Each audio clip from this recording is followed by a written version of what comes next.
Hoy el presidente Sagasti apareció en la conferencia de prensa.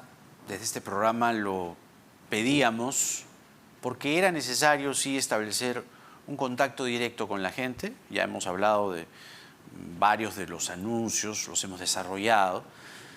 Y afortunadamente, decimos afortunadamente, el señor Sagasti no usó corbata semi o cuasi morada.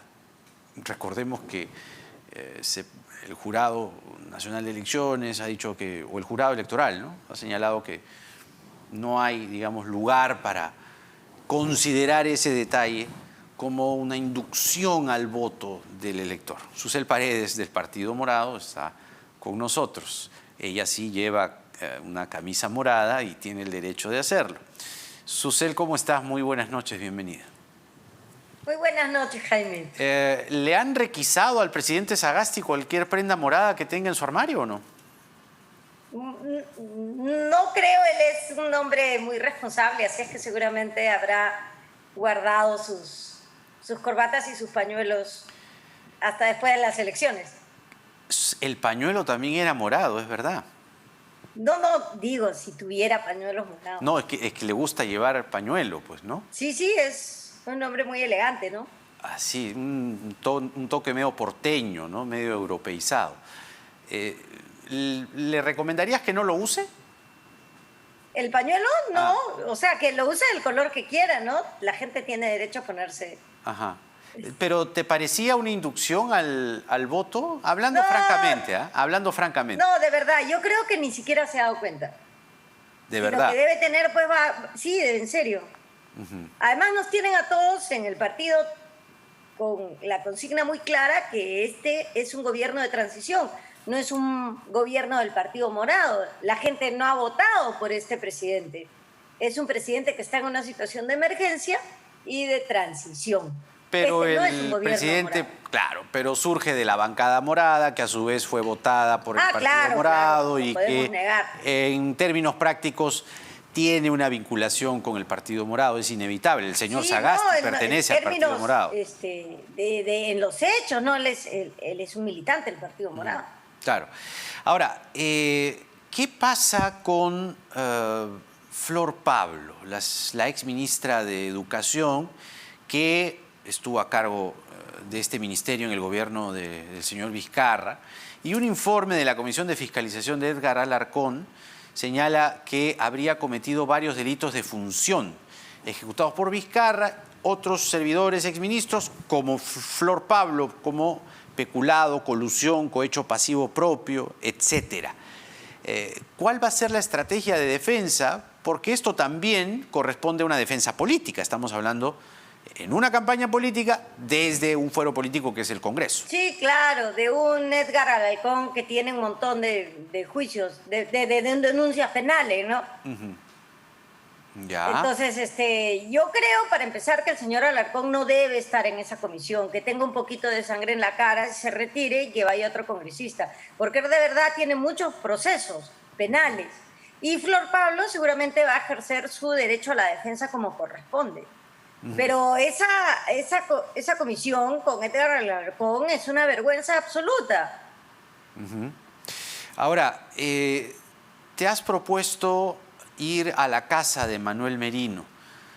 Sí. Él responsabiliza, de hecho, a Julio Guzmán y a Daniel Olivares, coloca fotografías, videos en el Twitter, señalándolos, indicándolos como responsables de la agitación, de las marchas de los jóvenes que participaron en ellas el 12 y el 14 de noviembre. ¿Cómo has pensado esta estrategia contra Merino? Bueno, primero que pensar que los jóvenes se dejan llevar por alguien es una falta de respeto a la juventud peruana. Los jóvenes y las jóvenes han salido a la calle porque ellos tienen un criterio propio y ellos evaluaron que ese era un gobierno golpista, usurpador y que tenían que levantarse. Así es que aquí no podemos culpar a Julio Guzmán porque él no es el flautista de Jamelín para tocar la flauta y que todos vayan detrás de él. Los jóvenes son personas que tienen su propio criterio inclusive han entregado la vida para defender la democracia. Entonces, por esa razón es que yo soy de la opinión que hay que iniciar una acusación constitucional para que este señor responda por las infracciones a la Constitución y los delitos que haya cometido. El tema es que hoy mismo la Subcomisión de Acusaciones Constitucionales no va a pasar esa acusación constitucional. Entonces hay que esperar a la nueva conformación del Congreso.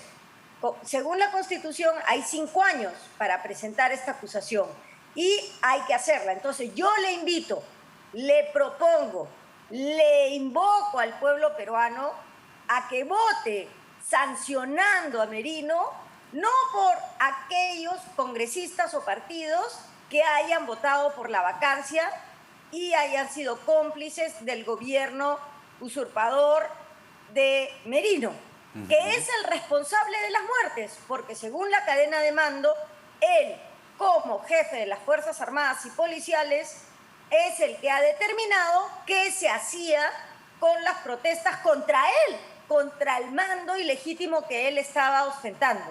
Entonces es él el que tiene que responsabilizarse por las muertes, por el joven que ha quedado parapléjico y los múltiples heridos que tienen graves problemas de salud producto de una represión que mandó el jefe de la policía, que en ese momento era Merino.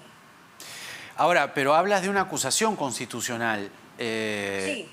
Este Congreso, digamos, difícil que lo haga, ciertamente. Estás hablando entonces del próximo Congreso. Así es. Por eso mi principal propuesta de campaña, la primera, la 1, es la acusación constitucional contra Merino. Y no podemos dejarlo pasar. Mira lo de las vacunas. Mientras él se tumbaba cateriano, estaba conspirando para sacar a Vizcarra, no se podían hacer los contratos que había que hacerse. Seguro que Vizcarra ha cometido muchos errores, pero también ponte en el lugar de los laboratorios al ver un país que estaba en una crisis política tremenda. Sacaron a la ministra Massetti, volvió, pero no nos olvidemos que cuando uno deja un cargo en el sector público, tiene que hacer entrega de cargo, después hacerle entrega de cargo al otro ministro y después volver a hacer otra entrega de cargo. Mientras tanto, todo parado. Y ahora, ¿con qué cara este señor Merino dice, claro, no han hecho bien su trabajo? Si él, mientras tanto, estaba boicoteando al gobierno permanentemente. Claro. Ahora, tampoco es que Vizcarra, pues, haya sido solo una víctima, ¿no?, de esta situación y con ello el país ante la no adquisición de vacunas, porque, valgan verdades, antes de todo esto se presentó un cuadro en el que se hablaba de 6.6 millones de vacunas en el 4º trimestre de este año, Sinovac y el Instituto Butantan de Brasil. Entonces, y eso no pasó.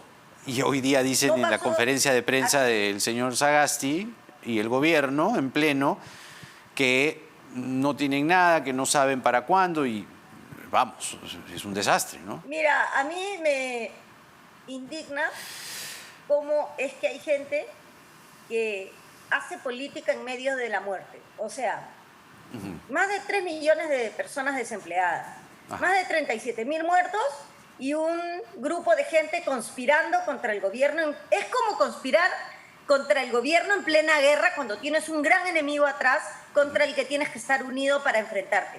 Hoy día ha llegado un avión al Ecuador con las vacunas. Claro.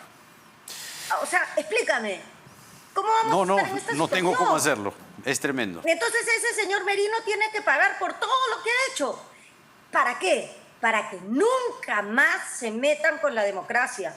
Son 20 años de democracia que ha costado muertos, ha costado libertades, ha costado proyectos de vida para cuidar a nuestra democracia peruana.